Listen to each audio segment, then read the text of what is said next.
नमस्कार, मैं हूं संजय सिंह और आप देख रहे हैं तेज भारत नेटवर्क, जहां हर खबर मिलती है सबसे पहले सबसे सटीक। चलिए बढ़ते हैं आज की कुछ खास खबरों में। कुमार विश्वास, योगी आदित्यनाथ और राजनाथ सिंह की अहम मुलाकात, देश और संस्कृति पर हुई चर्चा। कल देश की राजनीति और सांस्कृतिक विमर्श से जुड़ी एक महत्वपूर्ण तस्वीर सामने आई, जब प्रसिद्ध कवि और वक्ता कुमार विश्वास की मुख्यमंत्री योगी आदित्यनाथ और केंद्रीय रक्षा मंत्री राजनाथ सिंह से मुलाकात हुई। इस अवसर पर राष्ट्रीय संस्कृति, साहित्य और समसामयिक विषयों पर सार्थक चर्चा हुई। कुमार विश्वास ने भारतीय संस्कृति, राष्ट्रीय बोध और सामाजिक चेतना को लेकर अपने विचार साझा किए। वहीं आदित्यनाथ और राजनाथ सिंह ने देश की वर्तमान परिस्थितियों, सुशासन और राष्ट्रीय निर्माण से जुड़े विषयों पर अपनी बात रखी। यह मुलाकात विचार और संवाद के स्तर पर खास मानी जा रही है। इस मुलाकात को राष्ट्रवादी सोच, सांस्कृतिक चेतना और वैचारिक समन्वय के रूप में देखा जा रहा है, जिसकी चर्चा राजनीतिक और सामाजिक हलकों में हो रही है। आदरणीय राजनाथ जी उनसे परिचित थे। अटल जी उनके साथ वंदे मातरम में संपादक थे, वे सह संपादक रहे थे। हमने एक कवि सम्मेलन कराया, एक कार्यक्रम कराया, सृजन महोत्सव, और हमने उनसे कहा कि अटल जी को बुलवा दीजिए। अटल जी उस समय विपक्ष में थे, उस बार चुनाव नहीं जीत पाए थे, तो हमने बुलाने के लिए गए और वो आ गए। और हम उस कार्यक्रम को संपन्न करने के लिए कहीं से धन जुटा रहे थे। तो नगर के एक उद्योगपति जो साड़ी का काम करते थे, उस जमाने में हम उनसे 501 रुपया लेके आए। तो जो 501 जिसने दिया था, उसने कहा कि मैं भाषण दूंगा। ये बड़ा संकट का काम था, लेकिन अब वो 501 दे रहा था तो भाषण दिलाना था। तो वो अटल जी का प्रशंसक था। वो खड़ा हुआ और उसने कहा, मैंने कहा तुम ज्यादा मत बोलना अंकल जी, थोड़ी देर बोलना। बोले बस मैं 2 लाइन पढ़ूंगा। और उसने खड़े होकर कहा कि आज अटल जी आए हैं, बस मैं ये 2 पंक्ति पढ़ना चाहता हूं कि शहीदों की चिताओं पर लगेंगे हर बरस मेले। वो अटल जी के लिए कह रहा। अटल जी बहुत ठहाका मार के हंसे, लेकिन उस आदमी के संकोच को जो पूरा मंच से घूर रहा था, उसने ठहाके से दूर किया। और जब भी मैं उनसे मिलने के लिए जाता था, दर्शन के लिए मिलने जाता था, प्रणाम करते थे, उन्हें बाप जी कहते थे, तो अक्सर पूछते थे, अरे भाई उनके क्या हाल है जिन्होंने मुझे जीवित शहीद बनाया था, वे कैसे हैं? तो वह बड़ा कद होना कि आप किसी बात का बुरा ना मानो, आप सदाशयता से लो। लखनऊ वालों, आपका सौभाग्य है, आपके संसदीय क्षेत्र का सौभाग्य है कि यहां से अटल बिहारी वाजपेयी जैसे कीर्ति पुरुष ने संसद में शोभा बढ़ाई। और आज मुझे अपनी तालियों के बीच यह कहने की अनुमति भी दें कि अगर एक राजनीतिक विचार का विश्वविद्यालय है अटल बिहारी वाजपेयी, तो इस समय भारतीय राजनीति में उनके सच्चे प्रतिनिधि आपके इस समय के सांसद हैं, जो उसके कुलपति हो सकते हैं, जो आदरणीय रक्षा मंत्री जी हैं। मैं एक कविता सुनाकर अपना स्थान लूंगा। आप बहुत दूर से आए हैं, मैं क्या करूं, घर जाऊं तुम्हारे? हाँ? मतलब हद हो गई, ऐसा ही बुलाने वाला ऐसे ही आने वाले। इतने बड़े बड़े भाषण सुनता हूं। आज बजट का भाषण में सुन रहा था मुख्यमंत्री जी का, बजट में ये हुआ, बजट में ये हुआ। मैं पूरा भाषण इस चक्कर में ही सुन गया कि इस बार बजट में हमने ब्रजेश पाठक को पैसे दिए कि कुमार विश्वास को दिया करो। लाइन ही नहीं आई वो वाली, बाकी सब आई, एक लाइन नहीं आई। उसके बाद मैंने बंद कर दिया, मैंने कहा अब खत्म है, अब चलो, अब जो मिलना ही नहीं है। 32-33 साल हो गए इसी क्रम को चलते हुए, छात्र राजनीति से लेकर आज तक ना मुझे मिला ना उसने दिया। तो अब जितना मिल रहा है बेटा, ये लाल लभाव में मिल रहा है, जो भी मिल रहा है। हाँ, मैं एक कविता आपको सुना रहा हूं। आधी सदी बीत गई जीवन की और मैं कभी भी वैष्णो देवी नहीं गया था। हमारे यहां ये धारणा है कि भगवान जब बुलाते हैं, भगवती जब बुलाती है, तभी जाना पड़ता है, तभी पहुंचना पड़ता है। इस बार नवरात्र में वहां के ट्रस्ट का आदेश आया कि पहली नवरात्रि पर माता के द्वार पर आप कुछ सुनाइएगा। तो मैंने सोचा कि जो भजन चल रहे हैं, जो कविताएं चल रही, उन्हें तो क्या सुनाना, कुछ नया लिखना पड़ेगा। तो मैंने एक कविता लिखी और पिछले साल से इस साल के बीच में जो प्राथमिक रूप से कुछ कविताएं लिखी हैं, उनमें यही एक श्रेष्ठ कविता मुझे लगती है। और यहां पर एक संत व्यक्तित्व भी मंच पर हैं, जो संयोग से हमारे मुख्यमंत्री हैं। मैं उनको भी समर्पित करता हूं, आदरणीय रक्षा मंत्री जी और सभी यहां पर लोग बैठे हैं, उनको भी समर्पित करता हूं। पहली पंक्ति को आप पकड़ लेंगे, उससे गुनगुनाएंगे, गाएंगे तो मुझे अच्छा लगेगा। निवेदन करता हूं, जो लोग मोबाइल रिकॉर्ड कर रहे हैं वो आराम से सुने तो ज्यादा बेहतर लगेगा। आपकी तालियां ही मेरा पारिश्रमिक है, इस बात का आप ध्यान रखें। कि भवानी, पहली पंक्ति आ रही है, इसे संभालिएगा। मैंने वहां द्वार पर बैठकर मां को क्या सुनाया कि भवानी सुन लो राम कहानी, भवानी सुन लो राम कहानी, भवानी सुन लो। जब तक आपकी आवाज नहीं आएगी, चाहे मुख्यमंत्री जी जाएं चाहे ना जाएं, यही लाइन चलेगी। भवानी सुन लो राम कहानी, भवानी सुन। रोज नई लगती है लेकिन है ये परम पुरानी। अगली पंक्ति जो समझ जाएंगे उनकी तालियां गूंजेंगी। रोज नई लगती है लेकिन है ये परम पुरानी। वही कहानी एक जो तुमने, वही कहानी एक जो तुमने दो जन्मों में मानी। भवानी सुन लो राम कहानी, भवानी सुन लो, भवानी सुन लो राम कहानी। इस कहानी में क्या है, जिस कहानी का समर्थन भी बहुत है और विरोध भी पर्याप्त ही हुआ, कि मात पिता का मान भाइयों के स्नेह का मानक। आपकी वाह मिले। मात पिता का मान भाइयों के स्नेह का मानक।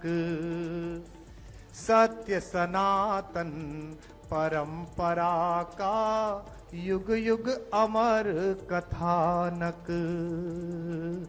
सत्य सनातन परंपरा का युग युग अमर कथानक। इसको गाकर धन्य हुई ऋषि वाल्मीकि की वाणी। अगली पंक्ति पर पूरा हॉल गूंजेगा। इसको गाकर धन्य हुई ऋषि वाल्मीकि की वाणी। इसकी महिमा, इसकी गरिमा, इसकी महिमा, इसकी गरिमा बजरंगी ने जानी। भवानी सुन लो राम कहानी, भवानी सुन लो राम कहानी, भवानी सुन लो, भवानी सुन लो। अपना कोई आदर नहीं है, कोई सम्मान नहीं है। किसका, कौन इतना कविता का इतना आदर कहां से हो कि इतने महत्वपूर्ण लोग बैठे और अपना समय दें। हम जिसे गा रहे हैं उसका नाम बहुत बड़ा है। पंक्ति पढ़ रहा हूं और पहली पंक्ति पर जो कवि यहां बैठे हैं, साहित्यकार बैठे हैं, उनका स्नेह मिले। और भारतीय जनता पार्टी के लोग कितने भी गर्वित हो जाए कि इतने राज्यों में सरकार है, केंद्र में 3 बार आगे की 4थी बार आएगी, हम तो ये मानते हैं कि जैसी भी पार्टी है, जो भी है, कवि के द्वारा चलाई गई है, कवि के परिश्रम से, उसके शब्दों से चली है। कि तुलसी तुलसी से, तुलसी तुलसी से पावन हो गए कथा यह गाकर। तुलसी तुलसी से पावन हो गए कथा यह गाकर। भाग्य बली हैं फिर भी खुद को कहें राम का चाकर। भाग्य बली हैं फिर भी खुद को कहें राम का चाकर। एक पंक्ति खास तौर पर सुन लीजिएगा। भाग्य बली हैं फिर भी खुद को कहें राम का चाकर। जब तक सब नहीं बजाओगे यही चल रही है। भाग्य बली हैं फिर भी खुद को कहे राम का चाकर। यह कोरी कल्पना नहीं है आगम निगम बखानी। यह कोरी कल्पना नहीं है आगम निगम बख। लखनऊ में हाई कोर्ट की एक ब्रांच है। यह देश अद्भुत है। यहां राम हुए हैं या नहीं हुए हैं, इस बात का मुकदमा सुप्रीम कोर्ट में 30 साल चला। न्याय के देवता को न्याय के मंदिर में ही पुष्ट कराना पड़ा कि वे वहीं पैदा हुए जहां उनका मंदिर बना है। अद्भुत देश है। और विडंबना देखिए कि जब आखिरी चरण में मुकदमा था, उन्हीं दिनों रामनवमी की छुट्टी पड़ गई तो सुप्रीम कोर्ट बंद हो गया। तो हमने मिलॉर्ड से फोन करके पूछा कि अगर नहीं हुए तो छुट्टी क्यों हुई थी, और छुट्टी हुई है तो हुए ही होंगे। तो मैं गोमती के तट पर पंक्ति पढ़ रहा हूं, राम हुए हैं नहीं हुए इसकी गवाही देने के लिए मैं एक पंक्ति लेकर आया हूं। यह कोरी कल्पना नहीं है, आगम निगम बखानी। अगली पंक्ति का गवाह अच्छा लगे तो उसकी लहरों के समान तालियां उठती देखूं। यह कोरी कल्पना नहीं है, आगम निगम बखानी। युग युग से इसका साक्षी है, युग युग से इसका साक्षी है, मां सरयू का पानी भवानी। सुन लो नी भवानी, सुन लो भवानी, सुन लो। आपकी आवाज कम आ रही है। भवानी सुन, भवानी। अंतिम बंद इस कविता का पढ़ रहा हूं कि वंचित वनवासी गिरिवासी। देखिए, नया परिवर्तन होता है सोच में, संस्कार में। वर्षों से चली आई एक पद्धति बदलती है तो चीजें कसमसाती हैं। ये कसमसाहट का दौर है। यहां नए साल पर पहली बार ऐसा हो रहा है कि आगरा में जो एक कब्रिस्तान है सफेद रंग का, उसे देखने जाने की बजाय युवा ज्यादा मात्रा में आगरा की बजाय अयोध्या जी जा रहे हैं, वृंदावन जा रहे हैं। परिवर्तन हो रहा है। तो बदलते में देर लगेगी और तर्क का उत्तर दिया जा सकता है, कुतर्क का नहीं दिया जा सकता। जिनको लगता है कि धर्मनिरपेक्ष देश है, इसमें इतना राम क्यों, इतनी रामनवमी क्यों, धर्मनिरपेक्ष है तभी तो सब चल रहा है। अगर राम रिश्तेदार नहीं है, राम पूर्वज नहीं है, तो इतनी सारी क्रिसमस मन रही है, हम ही लोग मना रहे हैं। सेंटा क्लॉज कौन हमारे फूफा जी थे, फिर भी मना रहे हैं ना, इतना अच्छा मना रहे हैं। तो देश में सभी का आदर है। तब कह रहा हूं, निवेदन करता हूं कि भवानी सुन लो, भवानी। कैसी कहानी है।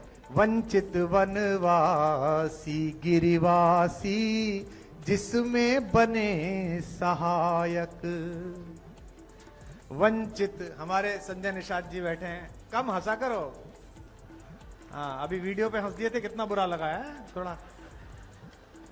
लेकिन ये निषाद हैं, ये मुझसे जब भी मिलते हैं हाथ मिलाते हैं। मैं कहता हूं भाई आपसे हाथ नहीं मिला सकता, आप हमारे बॉस के मित्र के घर से हो।